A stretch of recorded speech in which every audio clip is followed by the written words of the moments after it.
Buenas tardes. Sean todos bienvenidos a nuestro primer encuentro de la unidad curricular Impuesto 1. Impuesto 1, pues como bien sabemos, viene a ser una unidad, una asignatura bastante importante en el campo profesional de todo contador público, administrador y todos aquellos que están vinculados al ámbito tributario en nuestro país.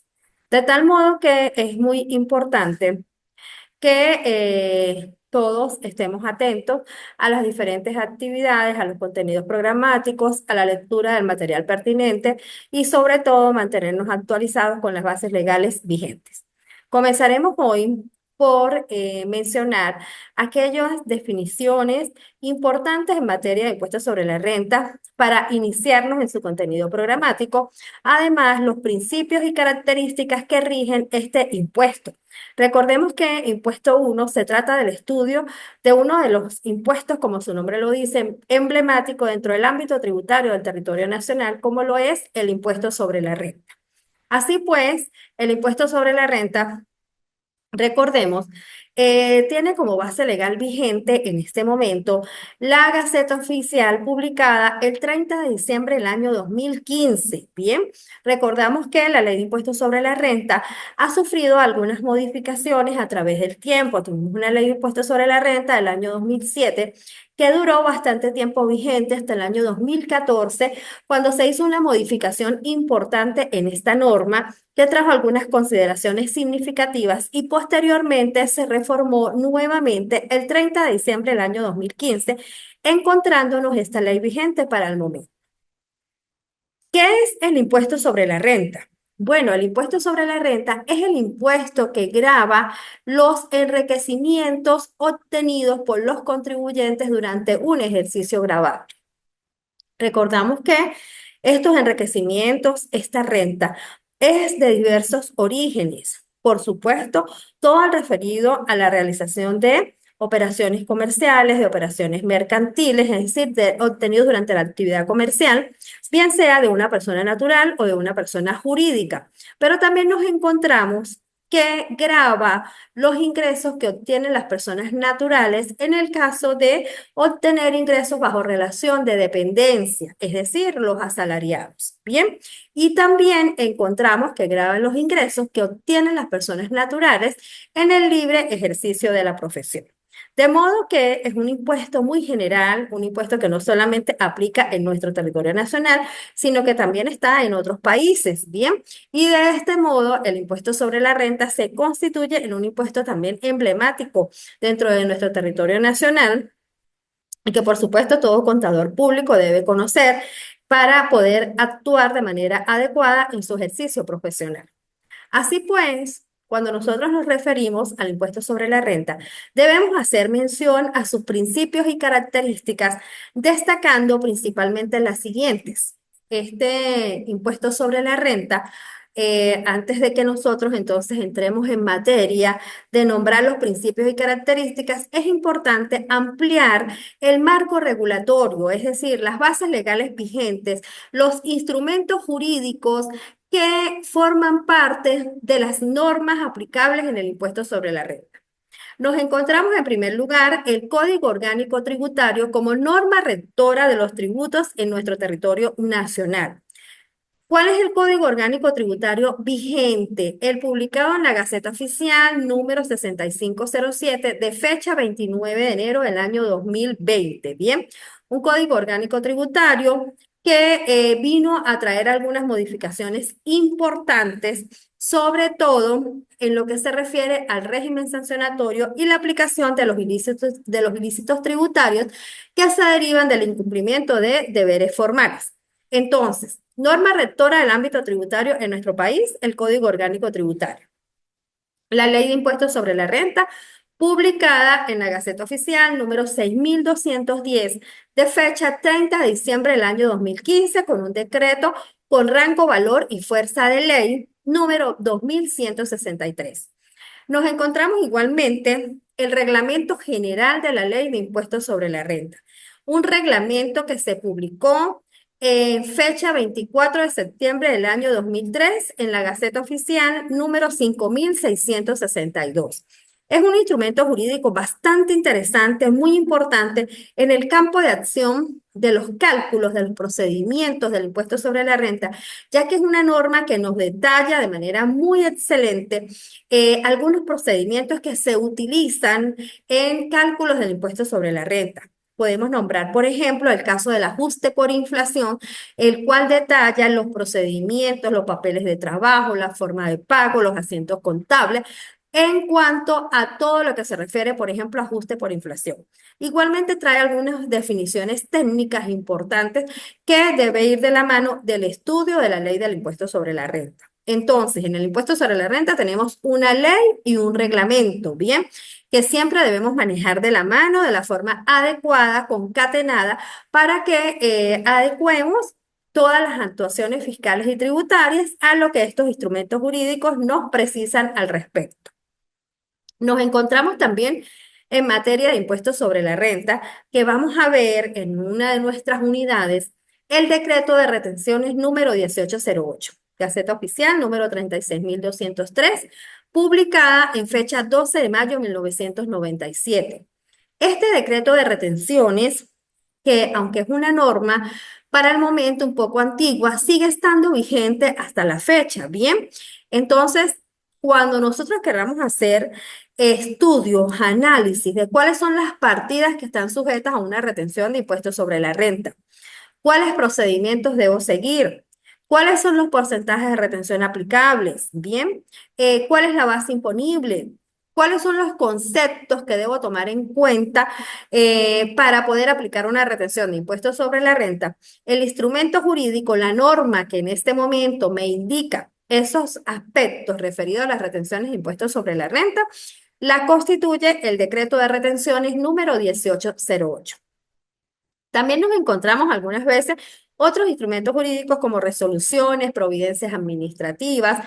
En este caso, por ejemplo, la providencia administrativa 063, que me indica los plazos para la declaración estimada y definitiva, y la providencia administrativa número 034, publicada en el año 2009, que en líneas generales nos vino a indicar la realización de las declaraciones por vía electrónica a través del portal fiscal de la Administración Tributaria Nacional, que como todos sabemos en nuestro país está representada por el Servicio Nacional Integrado de Administración Aduanera y Tributaria, CENIAT. Bien, de modo que por acá tenemos entonces un conjunto, un marco legal que contiene esos instrumentos jurídicos, esas normas que de la mano nosotros vamos a ir en las diferentes actividades detallando, analizando, estudiando, para que podamos adecuar esta norma a lo que debemos realizar en el contexto de la práctica o en el contexto profesional.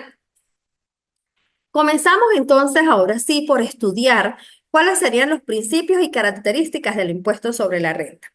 Fundamentalmente nos vamos a encontrar que es un impuesto directo, personal y progresivo. Bien, directo porque grava directamente al titular de esos enriquecimientos, es decir, a la persona que obtiene los enriquecimientos. Bien. Personal, porque toma en cuenta la capacidad contributiva de ese contribuyente, su capacidad económica. Y progresivo, porque posee unos porcentajes que nos graban de acuerdo a los enriquecimientos que va presentando esa persona para esos enriquecimientos gravables. Es decir, normalmente quienes más ganan, pues pudiera ser quienes más paguen impuestos sobre la renta. Es de carácter progresivo, es decir, depende de la capacidad económica de cada contribuyente. Como características fundamentales nos vamos a encontrar la anualidad, el enriquecimiento neto, la disponibilidad y la territorialidad y renta mundial. Entonces, dentro de estas características, principios del impuesto sobre la renta, la anualidad se refiere a que el mismo se constituye por un ejercicio económico conformado por un periodo de 12 meses, ¿bien? Según lo contempla, lo establece el artículo 1 de la Ley del Impuesto sobre la Renta. Y entonces, una anualidad en la cual el ejercicio económico se comprende de un periodo de 12 meses. ¿Que dónde vamos nosotros a fijar el ejercicio económico, esta anualidad? Desde el mismo documento constitutivo de la empresa, cuando nosotros fijamos el ejercicio en el cual establecemos de manera común, general, un ejercicio civil que comprende desde el 1 de enero al 31 de diciembre de cada año. Pero también pudiera ser diferente cuando el acta constitutivo señala, por ejemplo, que pudiera tener desde el 1 de agosto al 31 de julio, por ejemplo, un ejercicio que en los términos de la práctica suele llamársele un ejercicio irregular, ¿verdad? Porque comprende 12 meses, pero son fechas distintas al 1 de enero o al 31 de diciembre. Pero eso es válido si está en el documento constitutivo de la empresa, de la entidad económica, que se fije en fechas diferentes siempre y cuando incluya 12 meses como ejercicio económico. Bien.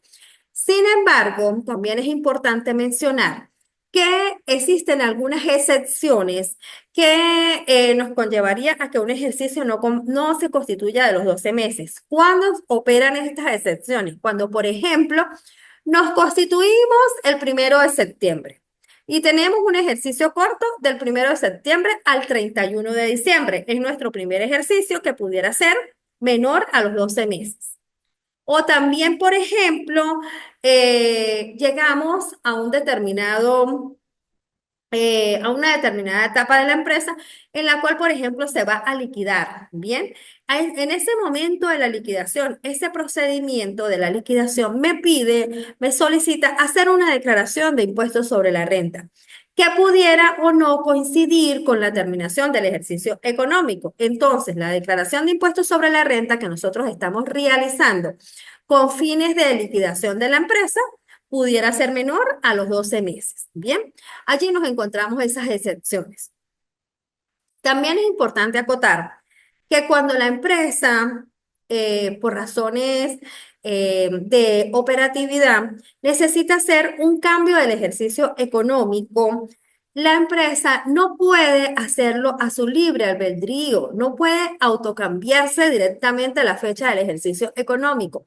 Debe seguir un procedimiento administrativo ante la Administración Tributaria Nacional, ante el CENIA, para solicitar el cambio de ejercicio económico. Bien, el cambio de ejercicio económico que lo regula el artículo 170 del reglamento de la ley del impuesto sobre la renta nos especifica que el contribuyente debe solicitar su cambio de ejercicio económico ante la administración tributaria a la cual corresponda su jurisdicción.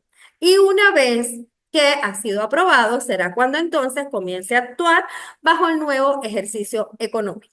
Bien, son las concepciones, los aspectos que debemos tomar en cuenta en lo referido a la anualidad del impuesto sobre la renta. Nos encontramos también que el impuesto sobre la renta hace mención al enriquecimiento neto. ¿Cuál es el enriquecimiento neto?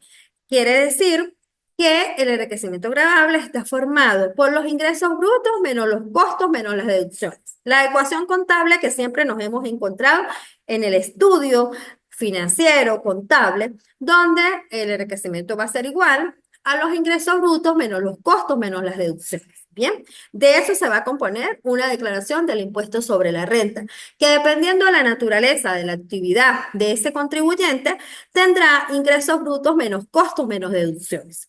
Asimismo, en el caso de las personas naturales que obtienen ingresos bajo relación de dependencia, este ingreso neto va a estar conformado directamente por el enriquecimiento que obtiene por sus sueldos y salarios, ¿bien? Es decir, acá no vamos a tener deducciones porque no realiza una operación comercial, sino que obtiene ingresos bajo relación de dependencia y su declaración le permite utilizar otros elementos técnicos que se aplican a las personas naturales, como por ejemplo aspectos que profundizaremos en nuestra próxima unidad, como por ejemplo los desgravámenes y las rebajas por cargas familiares. Bien, pero entonces es importante destacar que en líneas generales el impuesto sobre la renta nos permite hallar ese enriquecimiento neto, en el cual a los ingresos brutos le vamos a restar los costos y las deducciones de las cuales haya realizado el contribuyente en función de la obtención de su enriquecimiento. Bien, también nos encontramos La disponibilidad. La disponibilidad que se encuentra establecida en el artículo 1 y 5 de la Ley del Impuesto sobre la Renta. Fue una de las modificaciones o reformas más importantes que presentó la nueva Ley del Impuesto sobre la Renta y en las cuales se modificó esos momentos en los cuales nosotros vamos a considerar disponible una renta para el impuesto sobre la renta. El artículo 5 nos señala específicamente que existen tres situaciones o tres momentos bajo los cuales nosotros vamos a encontrarnos disponible o la disponibilidad de los ingresos o la disponibilidad de la renta, según dependa de ese hecho que lo causa. Entonces tenemos desde el momento que se causan, desde el momento en que se devengan y desde el momento en que se pagan. Son las tres situaciones o los tres momentos a los cuales me hace mención el artículo 5 de la Ley del Impuesto sobre la Renta. Y entonces encontramos desde el momento en que se causan en la generalidad de los casos. Es decir, si yo tuve un enriquecimiento, ya se causó, se prestó el servicio o se vendió el bien o tuve ya ese ingreso, eso quiere decir que entonces ya se causó, ya yo obtuve el ingreso, bien sea por la prestación de un servicio o bien sea de una operación comercial y obtuve ese ingreso. Entonces, ya se causó el hecho imponible. ¿Qué es el hecho imponible? Es el hecho que me da origen al nacimiento de la obligación tributaria. Y aquí entonces encontramos desde el momento en que se causa, independientemente que lo haya cobrado la persona o no. ¿Por qué es importante hacer la acotación y el ejemplo?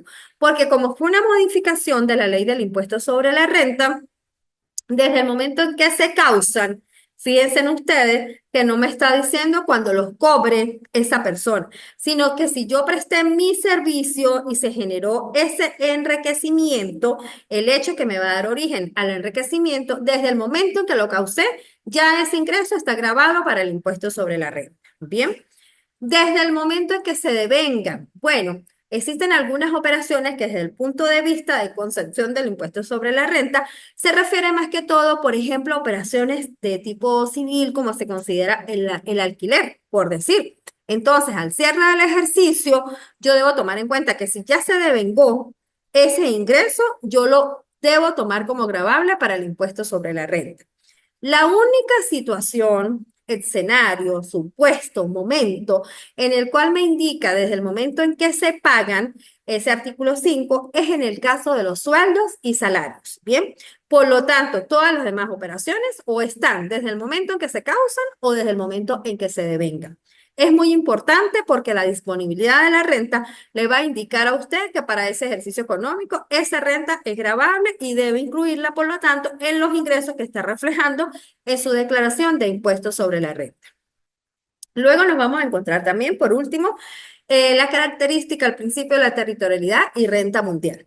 La territorialidad, pues me grava todo lo que se obtiene dentro del territorio nacional. Y las rentas mundiales, que me vienen a hacer mención a los establecimientos fijos o bases permanentes, cuando, por ejemplo, yo no estoy dentro del territorio nacional, pero sí tengo alguna oficina, alguna sucursal, algún centro de ingresos dentro del territorio nacional. Entonces acá se toma en cuenta el principio de la renta mundial. Entonces es muy importante que todos nos fijemos en esos principios y características del impuesto sobre la renta. Directo, personal, progresivo, además de contar con una anualidad, con un ejercicio económico de 12 meses, además de tomar en cuenta el enriquecimiento neto, cuánto es la disponibilidad de esa renta y si es solamente territorial o también tomo en cuenta el principio de la renta mundial. Por acá vamos a hacer un pequeñito resumen entonces de esa disponibilidad. Artículo 5. Desde el momento en que se causa.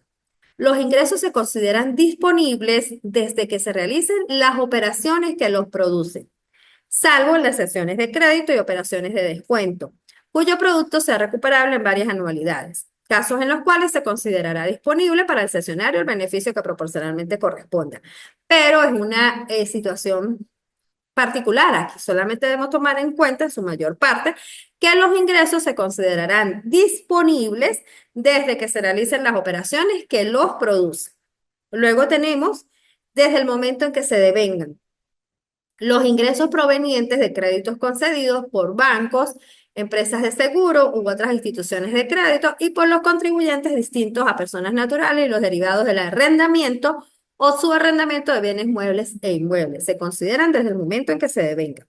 Y en el escenario C nos encontramos desde el momento que se paga. Desde el momento que se pagan, se consideran disponibles los enriquecimientos provenientes del trabajo bajo relación de dependencia, sueldos y salarios. Y las ganancias fortuitas se considerarán disponibles en el momento en que son pagados. Bien, aquí hay un resumen de esos tres momentos de la disponibilidad que establece el artículo 5 de la Ley del Impuesto sobre la Renta. A, desde el momento en que se causan. B, desde el momento en que se devengan. Y C, desde el momento en que se paga.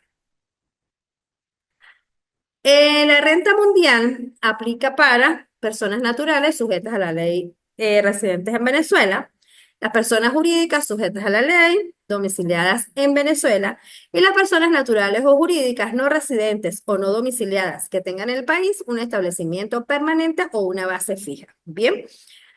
Nosotros debemos tomar en cuenta que la ley del impuesto sobre la renta o el impuesto sobre la renta aplica para personas naturales y para personas jurídicas. Las personas naturales pueden ser residentes o no residentes. Las personas naturales residentes son aquellas que, de acuerdo a lo que nos establece el Código Orgánico Tributario, han permanecido en el país por un lapso superior a 183 días. Y las personas jurídicas pueden ser domiciliadas o no domiciliadas. Domiciliadas cuando tienen su domicilio dentro del territorio nacional. Bien, entonces es importante mencionar que esta renta mundial puede aplicar para las personas naturales que están sujetas a la ley, que son residentes en Venezuela, para las personas jurídicas sujetas a la ley, domiciliadas en Venezuela, o para naturales no residentes o jurídicas no domiciliadas, siempre y cuando tengan una fuente de ingresos dentro del territorio nacional. ¿Qué grava el impuesto sobre la renta? El impuesto sobre la renta nos va a venir a gravar enriquecimientos anuales, netos y disponibles, bien sea obtenidos en dinero o en especie. Entonces, los enriquecimientos anuales, netos y disponibles obtenidos en dinero o en especie. Cuando nosotros entonces hacemos mención al impuesto sobre la renta, fíjense que nos vamos a encontrar una serie de aspectos o características que debemos tomar en cuenta para su correcta aplicación. Dentro de esto también debemos estudiar algunos elementos, como por ejemplo, cuáles son los sujetos pasivos. Ya tenemos que nos encontramos personas naturales y personas jurídicas. Para adelantar un poco ese contenido de la presente unidad, también podemos decir que los sujetos pasivos del impuesto sobre la renta serán todas aquellas personas que realizan actividades comerciales, mercantiles, las que obtienen ingresos bajo relación de dependencia y las personas que obtienen ingresos en el libre ejercicio de la profesión por los llamados honorarios profesionales. ¿Cuándo van a estar sujetos a realizar una declaración de impuestos sobre la renta? Bueno, las personas naturales cuando tienen ingresos superiores a 1.000 unidades tributarias en el ejercicio económico. Bien, las personas naturales asalariadas, es decir, las que obtienen ingresos bajo relación de dependencia. Si sus ingresos superan 1.000 unidades tributarias, estarían sujetas a realizar la declaración del impuesto sobre la renta. Destacamos acá cuál es el valor de la unidad tributaria vigente en este momento. Bien, tenemos que el valor de la unidad tributaria que utiliza la Administración Tributaria Nacional para los tributos, impuestos que se liquidan de manera anual, es la unidad tributaria que para la fecha de hoy posee un valor equivalente a 9 bolívares.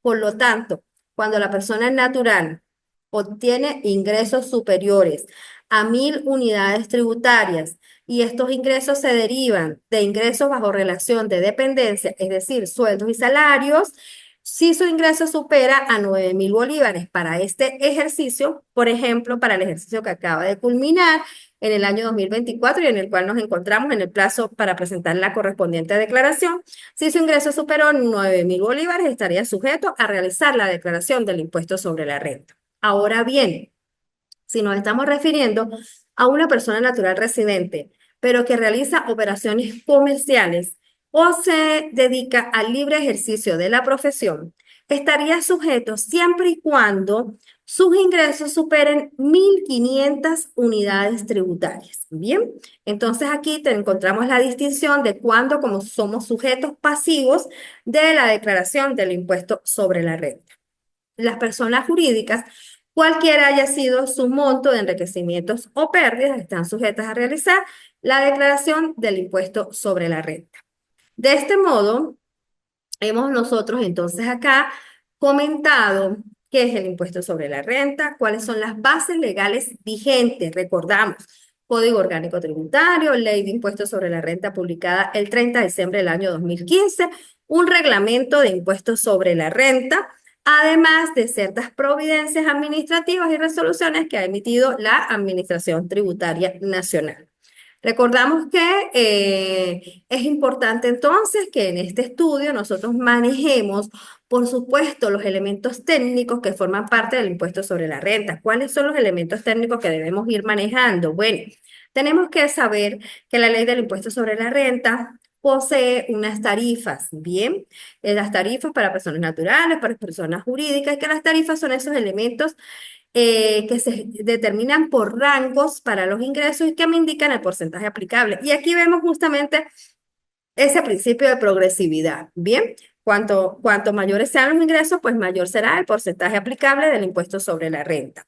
La ley del impuesto sobre la renta posee tres tarifas. La tarifa 1 para las personas naturales residentes, la tarifa número 2 para la persona jurídica domiciliada y la tarifa número 3 para quienes realizan actividades de hidrocarburos, minas y conexas. De modo que esto sí lo vamos a profundizar, por supuesto, también en nuestro próximo tema y es parte de las investigaciones que ustedes deben ir adelantando. Igualmente, el impuesto sobre la renta posee algunos otros elementos técnicos, como cuáles de que se conformarían mis costos, mis deducciones, que las deducciones las vamos a ubicar en el artículo 27 de la Ley del Impuesto sobre la Renta, que uno es el artículo más extenso que posee esta ley, pero que me indica literalmente, de forma clara, precisa, muy descrita, cuáles serían los conceptos que van a formar parte de mis deducciones aplicables en una declaración del impuesto sobre la renta. Recordamos además que también tenemos que ir conociendo cuáles serían los plazos para presentar una declaración de impuesto sobre la renta, las diferentes formas de pago, en qué formato lo presento. Bien, entonces, bueno, en líneas generales hemos tratado hoy esa definición del impuesto sobre la renta. ¿Cuáles son las bases legales pertinentes a este marco jurídico del impuesto sobre la renta? ¿Cuáles son sus principios y características y quiénes serían sus sujetos pasivos? Entonces, bueno, les agradezco su atención, la revisión del material de apoyo que se encuentra en el aula virtual. Por supuesto, a su entera disposición y órdenes a través de la plataforma de nuestra universidad, a través de la plataforma del IETSI y espero nuevamente verlos en nuestro segundo encuentro. Feliz tarde para todos. Muchas gracias por su atención.